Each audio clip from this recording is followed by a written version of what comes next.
Bueno, entonces hoy vamos a aprender qué somos, qué es el hombre. Ojo, no es quién es, no es lo que yo creo que soy, sino es no quién soy, sino qué soy, que son dos preguntas diferentes. Entonces eso es lo que vamos a abordar. Acá escribí, no quiénes somos, no qué sentimos que somos, eso no es lo que vamos a ver hoy. Y tampoco no es qué nos identifica, sino lo que se va a abordar hoy es qué es el hombre en cuanto a composición y en cuanto a lo que está establecido en la palabra de Dios. Entonces, primer texto, Génesis 2:7. Entonces Jehová Dios formó al hombre del polvo de la tierra y sopló en su nariz aliento de vida. Y fue el hombre un ser viviente. Entonces en este punto, lo que ya vimos la otra vez, el hombre fue formado del barro y en el hombre fue soplado en su nariz el aliento de vida de Dios. Ahora, ¿qué significa la palabra aliento o qué significa el nemesh? Lo que sopló Dios en el hombre. Aquí lo tenemos y dice, en la Biblia Strong nos lo muestra así, dice, viento, furia, aliento, inspiración divina, intelecto. Ahora mire, inspiración divina es el espíritu, pero intelecto es el alma. Son dos cosas distintas. Inclusive al final lo clarifica, dice alma, espíritu. Eso fue lo que sopló Dios en el hombre. ¿Cierto? En ese momento el hombre tenía una relación perfecta con papá, porque estaba completo en el ser integral. Y la Biblia dice en Primera de Tesalonicenses 5:23. Primera de Tesalonicenses 5:23 dice, y que el mismo Dios de paz os santifique por completo, y que todo vuestro ser, entonces, si quiere escriba ser, el ser es el completo de lo que el hombre es. ¿Cuál es el ser? Espíritu, alma y cuerpo. Entonces, ¿qué es el hombre? Es un espíritu, tiene un alma. Ser es el completo de lo que el hombre es. O sea, ser, el término ser en esta parte de la Biblia significa todo el ser. Y después de la coma dice, ¿cuál es el ser? Espíritu, alma y cuerpo. Ese es el ser. El ser es espíritu. El hombre es espíritu. Tiene un alma que reposa en un cuerpo para que podamos tener legalidad en esta tierra. Por eso hay almas que no tienen cuerpo y no tienen legalidad, o sea, no tienen poder legal en esta tierra. Son almas vivientes. Cuando el alma se sale del cuerpo, la carne perece, pero el alma sigue viva. Hay una esperanza para en aquellos días, dice la palabra. Es necesario que, bueno, dice, los que están serán arrebatados y los que murieron en Cristo resucitarán primero. Y esa es la promesa que tenemos para encontrarnos con esos seres queridos. Lo hay y es bíblico, pero eso lo podemos ver otro momento. En este momento quiero que nos quede claro qué somos, qué es el hombre. Espíritu, alma y cuerpo. Espíritu, alma y cuerpo. Ya vemos dos textos. Entonces, en cuanto a qué es el hombre, no quién es el hombre, porque quién es, en cuanto a quién somos hijos e hijos amados en el cual el Padre encuentra complacencia. Pero en cuanto a qué es el hombre es un espíritu, tiene un alma y vive dentro de un cuerpo. Eso es la conformación de lo que el hombre es. En el cuerpo, ya hasta la ciencia lo comprueba, que todos los componentes o sea, químicos o físicos, son los mismos que caracterizan la misma tierra. O sea, la materia externa de su cuerpo es carbono, pero no solamente es la materia externa de su cuerpo, sino también es lo que está dentro de usted, por ejemplo, la sangre, el tejido del corazón, los huesos, ¿sí? La composición del hueso, que es un componente orgánico, o sea, esa composición química es la misma que la de la tierra, ¿cierto? O sea que nosotros estamos compuestos por la tierra. Sí, se cumple lo que dice Génesis 2:7. Jehová Dios formó al hombre del polvo de la tierra. Y tremendo, ¿no? Porque lo que hizo Dios no solo fue externo, sino puso un sistema hidráulico, neumático, dentro de nosotros. Puso un sistema de bombeo. Todo lo que los ingenieros pueden crear nace del ser. Por ejemplo, las bombas hidroeléctricas o una bomba. ¿De dónde viene la idea de la bomba? Del principio de funcionamiento del corazón. El corazón es una bomba que todo el tiempo está bombeando para que dentro del sistema hidráulico, que son las venas, fluya la sangre, como fluye la energía, los electrones a través de un cable de cobre. Entonces, eso, pausa. Bueno, voy a grabar esta pregunta porque me parece muy, muy interesante. ¿Cuál es la pregunta? Duro. Bueno, la pregunta es que si todos tenemos un cuerpo, un alma y un espíritu, Ajá. los bebés también tienen un cuerpo, un alma y un espíritu. Los bebés, ¿qué dice Steven? Yo creo que lo más lógico sí. Ok. Pero, o sea, pero es diferente a la de nosotros los adultos que ya tenemos conciencia, porque un bebé no tiene conciencia. Muy bien, excelente. Excelente análisis, muy bueno. ¿Qué he entendido yo? Yo he entendido que cuando las personas nacen con el pecado de Adán. Dice la palabra de Dios, por la desobediencia de un hombre, muchos fueron constituidos pecadores. Adán. ¿Qué quiere decir eso? Que cuando un bebé nace en pecado. ¿Hasta cuándo? Hasta que el bebé crezca y tenga conciencia, que es lo que usted acaba de decir, y reciba por la fe eso, el espíritu. Pero ¿qué pasa?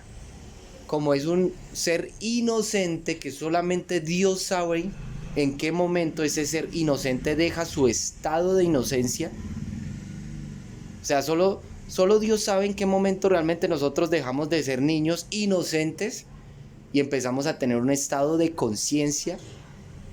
Y yo pienso que cuando nosotros ya tenemos un estado de conciencia y podemos recibir por la fe a Cristo, el Espíritu de Dios reposa en nosotros. Acuérdense lo que dice Efesios 1:16 creo que es.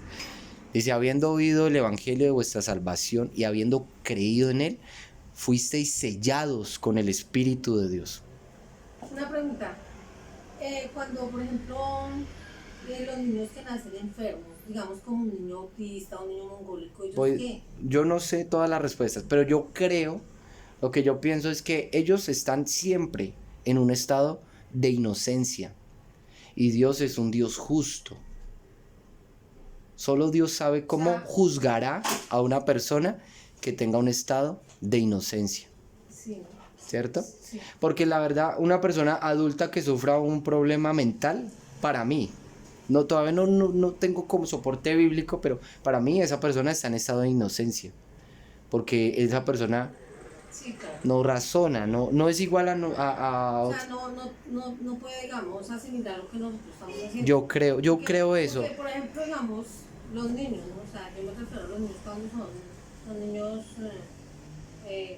Bueno, continuamos. Entonces ahora vamos a abordar el alma.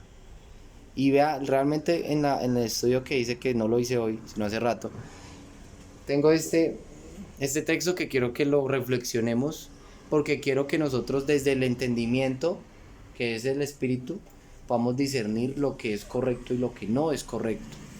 Hay muchas cosas en internet que lamentablemente no son verdad.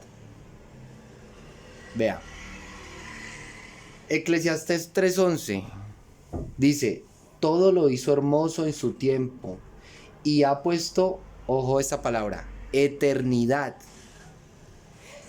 Me encanta la palabra eternidad porque nos lleva a desarrollar una conciencia de eternidad.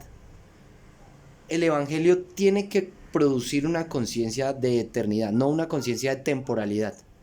No es Dios me va a bendecir mañana y todo el tiempo estoy orando para una cosa temporal. Y el evangelio no es para eso, lo lamento. El evangelio no es para que te enfoques en esta temporalidad. El evangelio es para que te enfoques en la eternidad y desde la eternidad puedas vivir la temporalidad. Somos trabalenguas, pero es real. Él puso eternidad en el corazón de ellos. ¿De quién? Del hombre. Ahora, cuando la Biblia dice corazón, ¿a qué se refiere? A nosotros. No. Pero en ese orden de ideas. A nuestra alma. Exacto.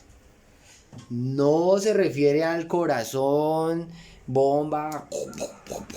Si ven que acá hay un corazón, tiene una X, no se refiere a este corazón. Siempre que ustedes lean en la Biblia corazón, entiendan que corazón se refiere al alma. Ay, ¿por qué dice eso, Darion? ¿Estás seguro? A ver, la Biblia nunca es de interpretación privada. La Biblia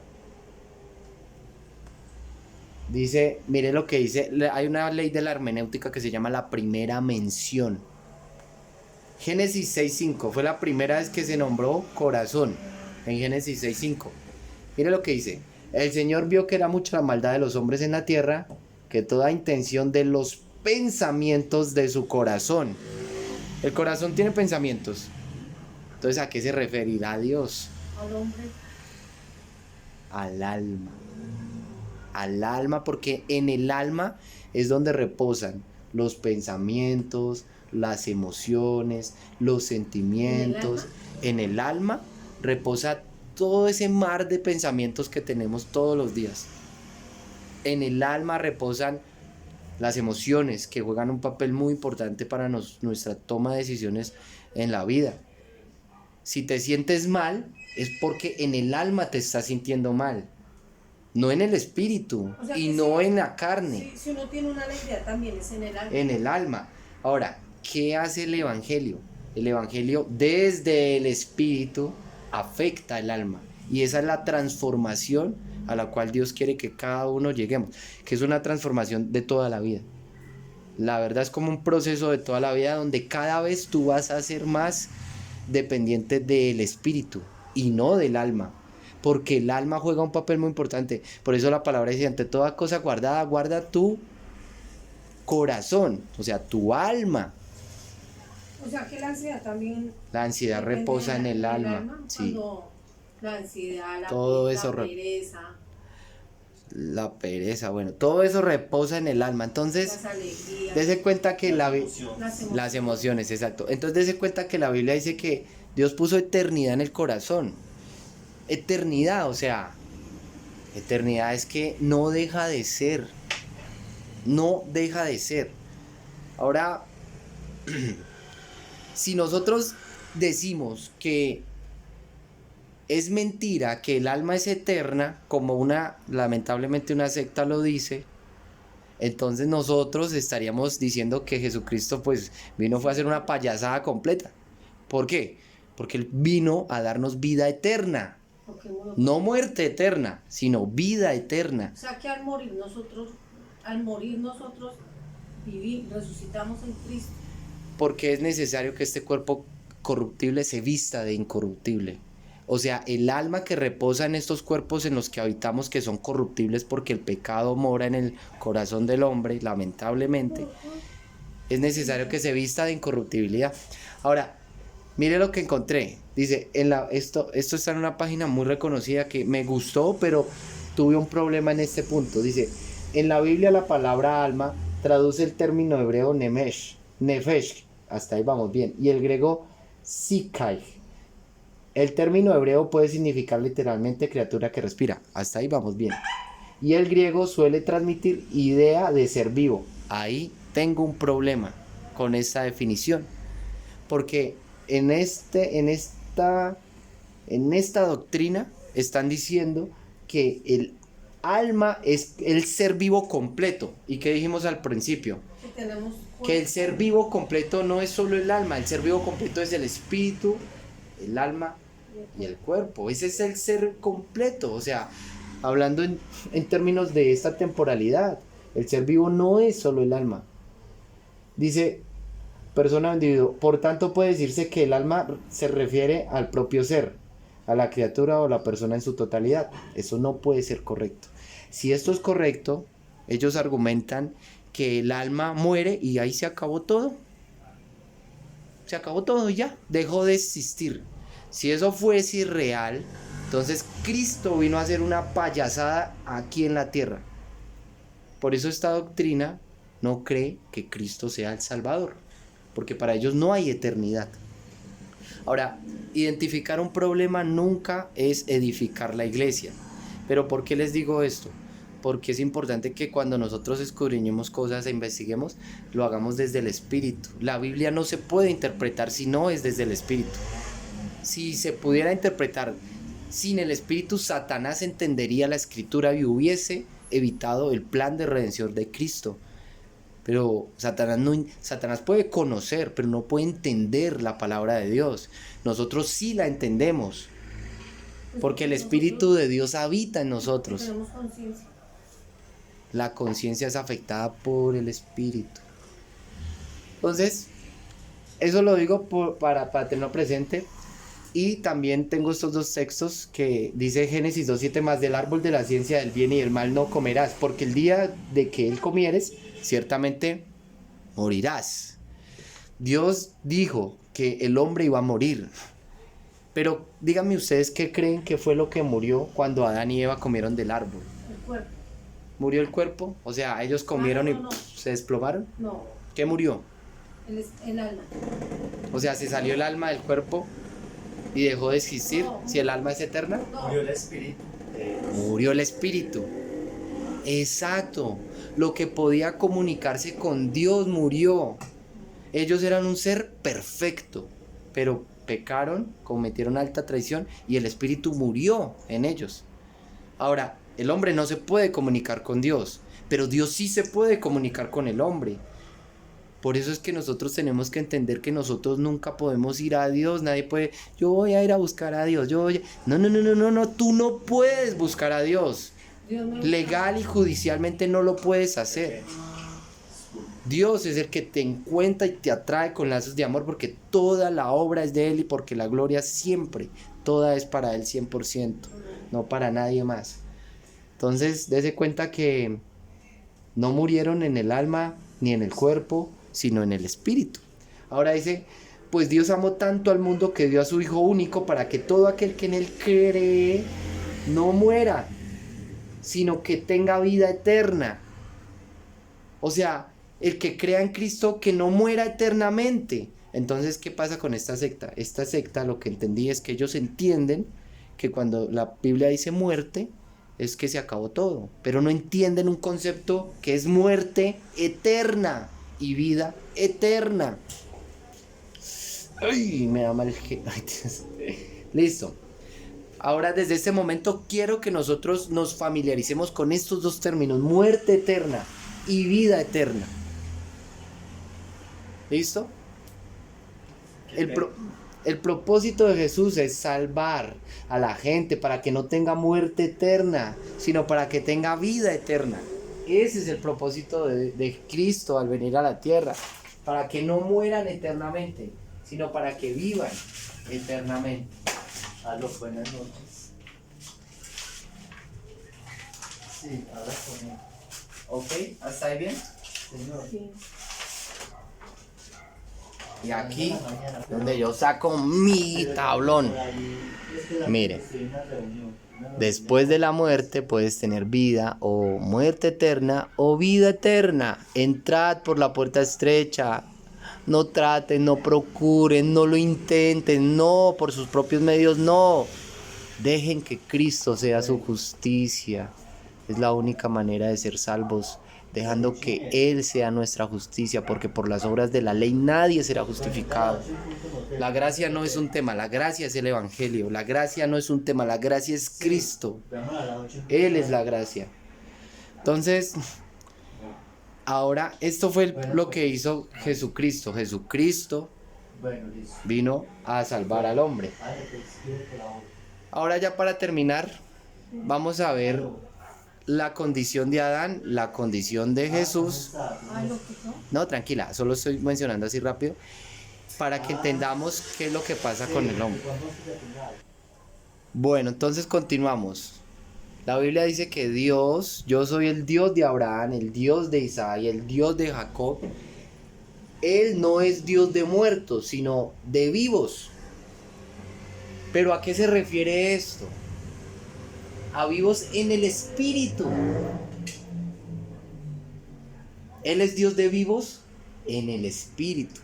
Entonces quiero que miremos, esta es la condición de Adán, cuando peca, ¿no? No cuando fue creado. ¿Qué está muerto en Adán cuando peca? El espíritu. El espíritu está muerto. Lo que quiere decir que si el alma sale del cuerpo en esa condición, ¿qué pasa? Se va para el infierno. ¿Por qué? Porque no ha nacido de nuevo, porque no ha recibido por la fe el Espíritu de Dios, porque no ha creído. Arrepiéntanse y crean en el Evangelio, Marcos 1:16 creo que es. Arrepentimiento es metanoia, es cambio de mentalidad, es conformar tu forma de pensar a lo que está establecido en la palabra. No es remordimiento, no es otras cosas que inventan por ahí, no, arrepentimiento es metanoia, metamorfosis, novia, alma. Entonces, si en la condición de Adán, o sea, en este momento le clarifico su pregunta. Cuando un niño nace, para mí, está muerto en el espíritu, porque el niño no ha creído en el Evangelio. Y la Biblia es muy clara cuando dice que para recibir el Espíritu de Dios hay que creer, hay que recibirlo por la fe. Pero el niño está en un estado de inocencia, por lo cual yo pienso que Dios, un juez justo, tendrá cómo juzgar a una persona en estado de inocencia. Si llega la muerte del cuerpo y la persona no ha recibido por la fe el Espíritu de Dios, por muchas cosas buenas que haya hecho, porque se fue a repartir pan a Sudáfrica, porque se fue aquí al Parque Sucre a repartir tinto con galletas, si la persona no recibió por la fe el Espíritu, lamentablemente no entró nunca por la puerta estrecha. Nunca dejó que Cristo sea su justicia, sino procuró establecer la suya propia. Lo que dice Romanos 10. Lo trató de hacer por sus propios méritos. Se trató de calificar por su propia obediencia y no dejó que Cristo fuese su obediencia. Si esa persona no nace de nuevo en el Espíritu, lamentablemente va a estar en una condición que se llama muerte eterna.